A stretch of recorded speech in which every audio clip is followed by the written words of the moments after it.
In this video, I'm going to teach you how to transfer money from American Express to a bank account. It's a very quick and easy process, so make sure to follow along. I'm going to teach you how to do this process through the American Express website at www.americanexpress.com. You can access this website through a web browser on your computer or even your phone.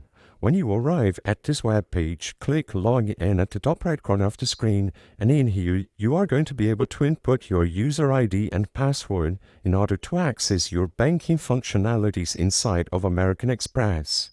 Once you are properly signed into your Amex account, in order to initiate a transfer, all you have to do is go to your savings page by clicking on your name at the top right corner of the screen, and in there you will be able to select Make a Transfer from the menu at the top of the screen.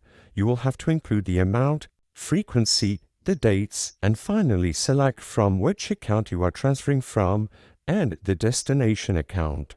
As you can see, you have the option to link a new bank account if necessary by clicking the Link New Bank Account option under the account selection prompt. So, once you input the account that you would like to transfer the money to, you will be able to review your transfer, make sure that everything looks okay, and if you are satisfied, click Deposit at the bottom right corner of the screen. As long as you included valid and legitimate information and you have the necessary amount of funds, your deposit will be submitted, and all you have to do is wait until it is transferred. I hope I was able to help you on how to transfer money from Amex to a bank account. If this video helped you, please be sure to leave a like and subscribe for more quick and easy tips. Thank you for watching.